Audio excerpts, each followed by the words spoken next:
Welcome to the 3 Ps of fasting. Long term, I made some alliteration for you guys to help you kind of remember the best way to get into this. This is different than our intermittent fasting. That's a whole different protocol. That's a whole different video series. So this is just for longer term fasting, meaning 24 to 48 to 72 hour fasts. Design this so that way you can do them well and do them consistently well. So that way you're going into the fast well, you're operating within the fast well, and then you're coming out of the fast well. You know, we're just digging wells here, guys. We've got prep. What are we prepping? Well, if you're going to do a 24 to 72 hour fast, what you're going to want to do is actually be more, and excuse the marker, I don't know why it's not working. You're going to want to be more ketogenic. You're going to want to be more fat-based. Sorry, I just used a trendy term. To be more ketogenic means that you're fueling yourself and you're running on more fats. That's not a bad thing if you're under your caloric threshold. Meaning, if you're not eating too much for what your activity level is, you're going to be fine. So that you're going to want to stay keto.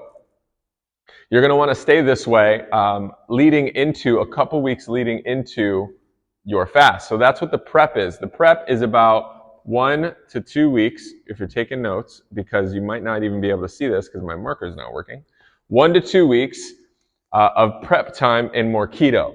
And we can talk about that in a more deeper level, but what you're going to do is we'll have a whole prep video on how to go keto. You're going to want to do keto. So you're going to want to eat more moderate protein relative to your activity level, your caloric needs, and then and you're going to want to be more fat dependent with a very low carb. So what happens here is because you're not carb dependent, because you're not carbohydrate dependent, you're actually going to be able to sustain longer periods without food. That's really how keto works. You're not hungry as often. You don't have as much of an appetite. You're not having those highs and lows that sugar gives you, that carbohydrates can tend to give you. So what you're doing is you're becoming more sustainable and more prepped to going longer durations without eating because you're more sustained, you're more fat dependent on a ketogenic based diet for a couple weeks beforehand.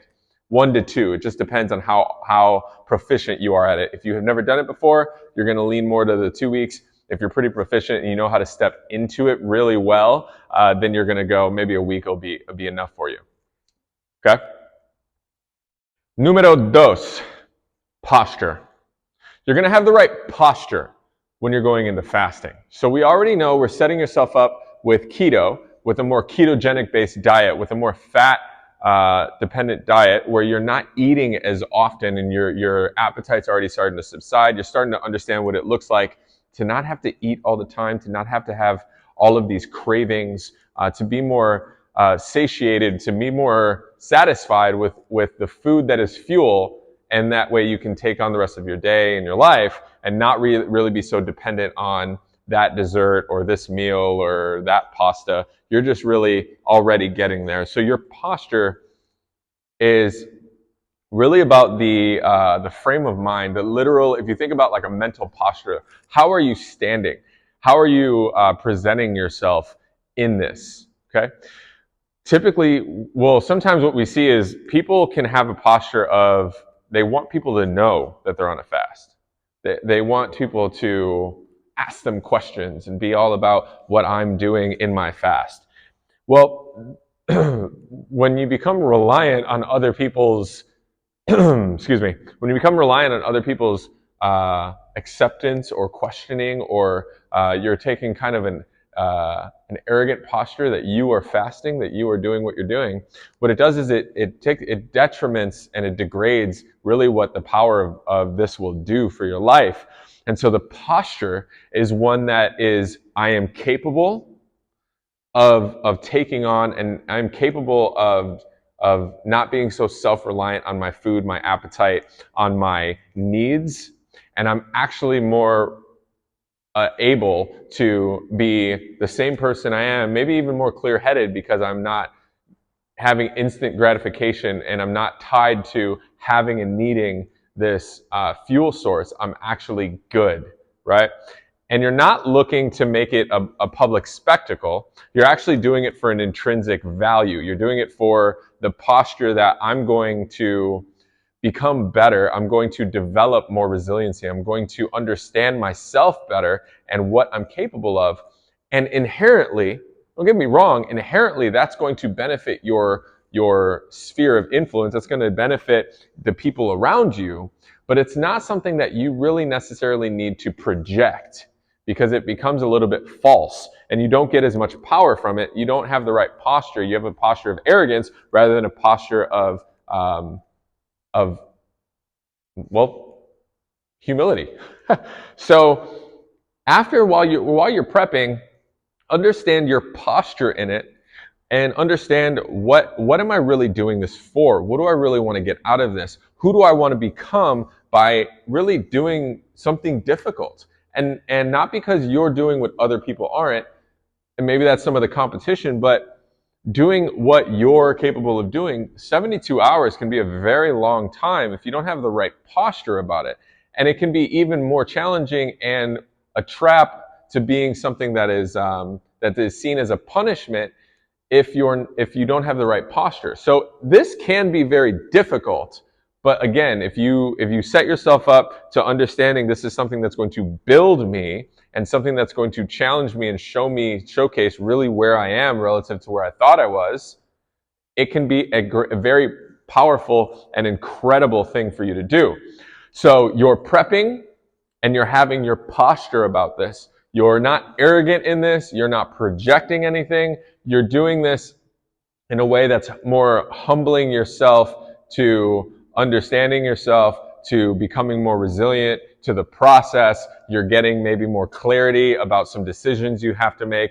You're really removing yourself from the need of food as a crutch, or a food as an emotional tie, or food as a thing that you are truly dependent on, rather than recognizing what is really important and how the relationships that you have integrate into your life.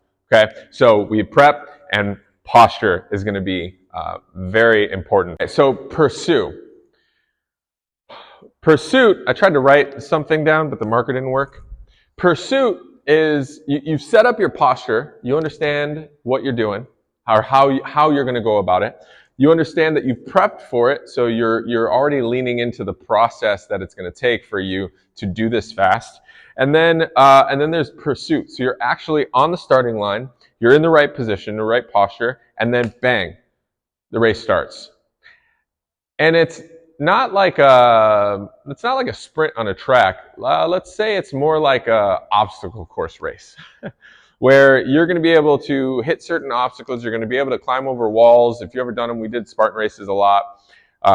You're going to be able to have certain events that you're going to do, and they're going to be spread out throughout the race. And some of them are going to go really easy, and then some of them are going to go very difficult, and then some of them that you thought they might be inverted. Some that you thought were going to be difficult are actually quite easy for you. And some that you thought were going to be easy are actually quite difficult.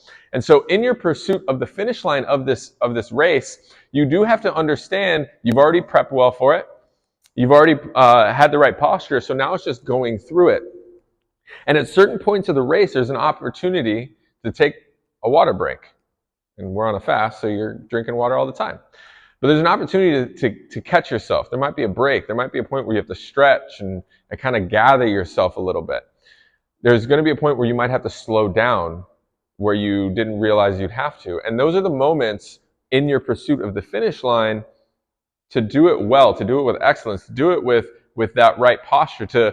If you're off, if your posture is changing, you're complaining a little bit, you're irritable, you're finding yourself isolating rather than being solitary, you have a choice to stay on that track against the posture that you picked, that you chose you were going to be in, or recalibrate, reorganize, and get back on track, back on that race, to do those obstacles, to climb those walls, to pull the bucket across the field. It's crazy obstacle course stuff. So when you're pursuing, we want you to make sure that you have points at a quarter of the way, at a half of the way, at 3/4 of the way, where you're either journaling or you're having conversations with a very key individual, whether it's a significant other, whether it's a confidant, whether it's a coach. You're having these conversations in your pursuit so that you finish the race well, because this will end. You put a cap on it. So you want to make sure that you do it well. You don't want to do it out of place of punishment. You've already set the right posture for it. You want to pursue it like you're going to win something, like you're going to accomplish something, that you're going to get something incredible from this mental, emotional resilience, physical resilience. From this, you're going to get clarity. You're going to get a renewed understanding of who you are and where you are relative to where you thought you were, right? So if you're doing those things, if you're pursuing in the right way, you are definitely going to have success in this fast, and you're going to understand more about yourself, more about who you are in this little bubble that you have called your life. And then you'll be better prepared even for the next time where you might want to do it a little bit longer, or found that this is the right time frame for me to fast. If it was 24 hours, I'm going to do 24 hours again. If it was 18 hours, I'm going to do 24 hours next time. If it was 48 hours, I might do 48 again and see how it goes.